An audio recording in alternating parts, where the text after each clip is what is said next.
Good morning students. मेरा channel English गुरु 43 में आपका स्वागत है। आज का दूसरा क्लास पार्ट्स ऑफ स्पीच का, जिसमें प्रीवियस क्लास में पार्ट्स ऑफ स्पीच का डेफिनेशंस और नाउन और प्रोनाउन तक बताया गया था।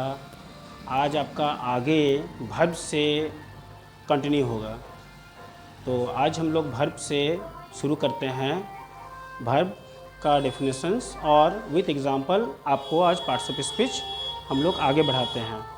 तो कंटिन्यू रहिए, समझिएगा। Verb number 3, verb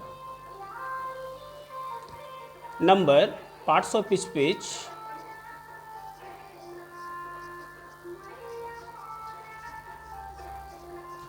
parts of speech number 3, verb. Verb verb a verb a verb continue रहिएगा। a verb is a word which is a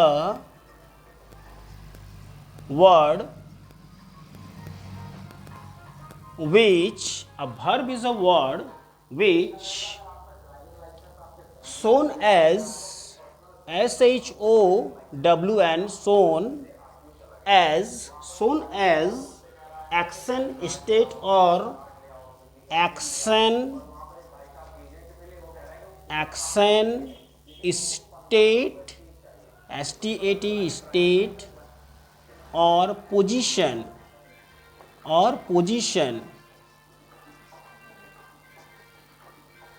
A verb is a word which shows as action, state or positions. Example,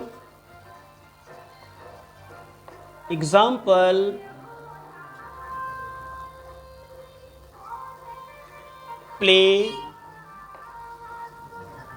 read, write, go,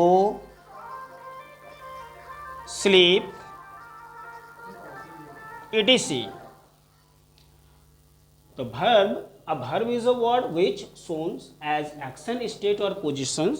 Example, play, read, write, go, sleep, etc. इसे हिंदी में बताने पर verb एक क्रिया का नाम है। Verb जिसे हम क्रिया का अर्थ काम होता है, जिसे हम लोग काम के नाम से भी कह सकते हैं। तो हमारे द्वारा किए गए दिन भर में जो भी काम होते हैं, जैसे प्ले खेलना, रीड पढ़ना, राइट लिखना, गो जाना, स्लीप सोना और भी वगैरह बहुत सारे वर्ब आते हैं etc। अगर ये सब को दिन भर में जो हम लोग अपनाते हैं, ये हमारे लिए क्रिया है जिसको हम लोग वर्ब कहते हैं, जिसमें ये सब क्रिया को करने के लिए हमें अपने बॉडी को मूव करने की ज़रूरत पड़ती है। और साधारण सी भाषा में अगर कहा जाए तो दिन भर में हमारे बॉडी के द्वारा जो जो काम किए जाते हैं उसे नॉर्मल हम लोग वर्ब कहते हैं। तो ये हो गया वर्ब का डेफिनेशंस। आई होप आपको वर्ब के बारे में समझ में आया होगा। फिर नेक्स्ट क्लास आपका जब ये फ्रेश क्लास फिर से जब होगा, उस समय फिर आपको और बढ़िया से इसके बारे में और बताया जाएगा। Now number 4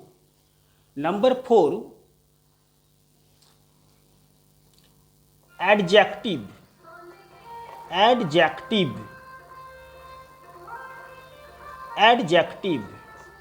number 4 adjective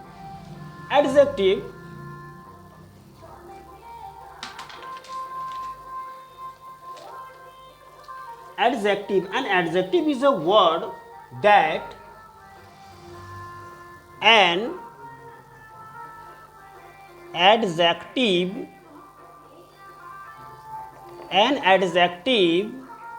is a word that, an adjective is a word that qualifies a noun, that qualifies, qualifies, qualifies a noun or a pronoun. An adjective is a word that qualifies a noun or a pronoun.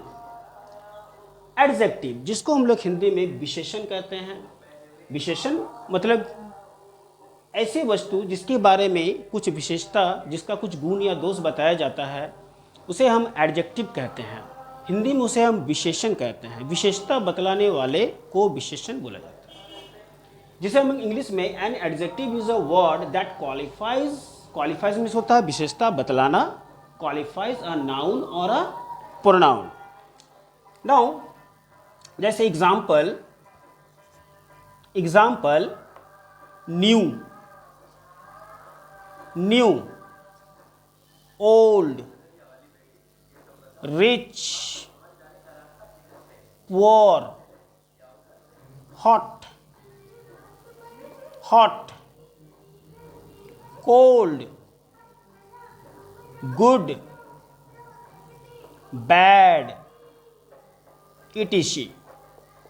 और भी इस तरह के बहुत से adjective आते हैं, जिसमें से हम कुछ ये एग्जाम्पल अभी फिलहाल समझाने के लिए आपको दे रहे हैं। तो an adjective is a word that qualifies a noun और अ प्रोनाउन। एग्जाम्पल, नाउन में new, old, rich, poor, hot, cold, good और बैड, etc। एग्जाम्पल जैसे न्यू, न्यू हम लोग नाउन के लिए लगा सकते हैं। नाउन बोले तो जो आपको बताया गया था नाउन के बारे में कि एनी पर्सन, प्लेस, एनिमल और थिंग्स नेम कॉल्ड नाउन। जैसे मेरे पास एक पेन है, पेन मैंने खुद अभी तुरंत लेकर आया है, तो पेन मेरे लिए न्यू हो गया। तो ये पेन मेरे लिए न्यू हो गया, इसीलिए इस पेन को हम लोग न्यू कहेंगे, मतलब नया। उसका एडजेक्टिव न्यू हो जाएगा। अगर वो काफ़ी दिन मेरे पास रह चुका है तो पुराना हो जाएगा। तो उसका क्वालिफाइज, उसके बारे में अगर हम लोग क्वालिटी अगर उसका बताते हैं तो उसको हम लोग ओल्ड कहेंगे, यानी उसको हम लोग पुराना कहेंगे। अगर हम लोग रिच का बात करें तो कोई व्यक्ति हैं राम, जो कि बहुत अमीर हैं, जिसके पास बहुत धन दौलत है, उसको हम लोग रिच मैन के नाम से पुकारेंगे, तो वो उसका एडजेक्टिव हो गया रिच। अगर कोई रमेश है, जो कि एक ऐसे व्यक्ति हैं जो कि जिसके पास ज़्यादा पैसे नहीं हैं, तो उसको हम लोग पुअर यानी उसको गरीब कहेंगे, तो उसका विशेषता हो जाएगा पुअर यानी गरीब। हॉट किसी बर्तन के बारे में या तो सन के बारे में हम लोग ये कह सकते हैं कि सन जो होता है, सन इज़ हॉट, या तो कोई बर्तन अगर है तो पॉट इज़ हॉट, ये हम लोग कह सकते हैं। आगे कोल्ड, आइस इज़ कोल्ड, ये कह सकते हैं। तो सबके बारे में जब हम लोग कुछ न कुछ बताने का कोशिश करते हैं, ट्राई करते हैं, तो वो उसका एडजेक्टिव बन जाता है। इस तरह से और भी बहुत सारी चीज़ हैं, किसी भी एनिमल्स के बारे में, किसी भी प्लेस के बारे में, किसी भी एनिमल्स, प्लेस, किसी भी कोई भी व्यक्ति, जैसे भी आपको बताया गया, इस तरह का प्लेस, एनिमल, थिंग्स, ये सब सारे जितने भी हैं, जब इसके बारे में कुछ क्वालिटी बताया जाए, मैरिड, डीमैरिड बताया जाए, तो उसका एडजेक्टिव कहलाता है। तो ये था नंबर 4 आपका एडजेक्टिव। नेक्स्ट हम लोग चलते हैं number 5, adverb. Number 5 adverb. Number 5 adverb. Adverb जैसे एडजेक्टिव हम लोग नाउन और प्रोनाउन के बारे में क्वालिटी को बताने के लिए एडजेक्टिव का प्रयोग करते हैं, यूज़ करते हैं, उसी तरह से एडवर्ब हम लोग वर्ब को जानकारी के लिए हम लोग एडवर्ब का यूज़ करते हैं। एडवर्ब क्या होता है? जो कि वर्ब के बारे में बताता है। जैसे मैं बैठा हुआ हूँ और मैं बैठा हुआ हूँ, लेटा हुआ हूँ, खा रहा हूँ, तो जब ये सब चीज़ को हम लोग क्या कहते हैं? वर्ब। लेकिन मैं खा रहा हूँ तो कैसे खा रहा हूँ? तो मैं धीरे धीरे खा रहा हूँ, मैं जल्दी जल्दी खा रहा हूँ। अगर मैं चल रहा हूँ, रन, ये भी मेरे लिए वर्ब है। कैसे चल रहा हूँ? तो मैं धीरे धीरे चल रहा हूँ, मैं तेज़ी से चल रहा हूँ। तो ये सब जो चीज़ जो वर्ब के साथ हम लोग लगाते हैं, जस्ट लाइक आपका एडजेक्टिव के जैसा, तो वो मेरे लिए एडवर्ब बन जाता है। तो इसका डेफिनेशन हम लोग लिखते हैं, an adverb is a word that qualifies, an adverb is a word that qualifies an adverb, an adverb is a word that qualifies, qualifies,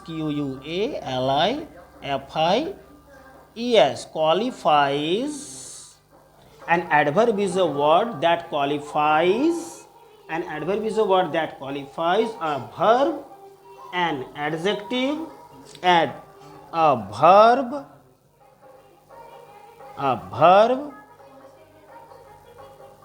an adjective,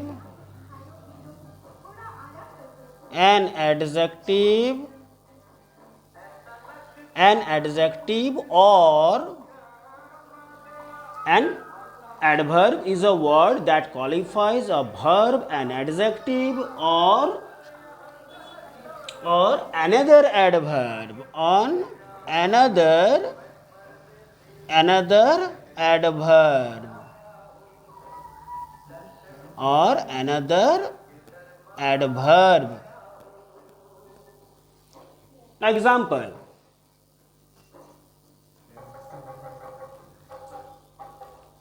repeat this line.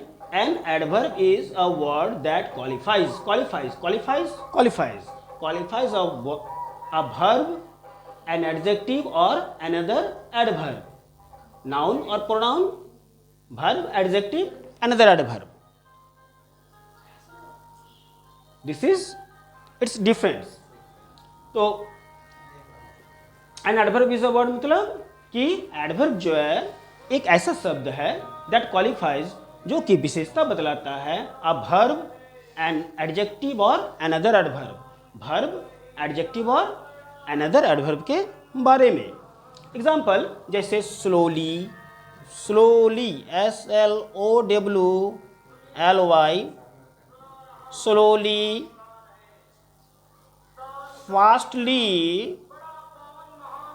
Fastly, nearly, सुन,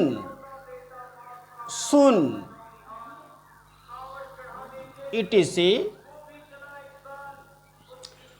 जैसे slowly, example को समझते हैं। Slowly जो कि जैसे बहुत सारे कोई जानवरों का झुंड है जो कि धीरे धीरे आगे की ओर जा रहा है।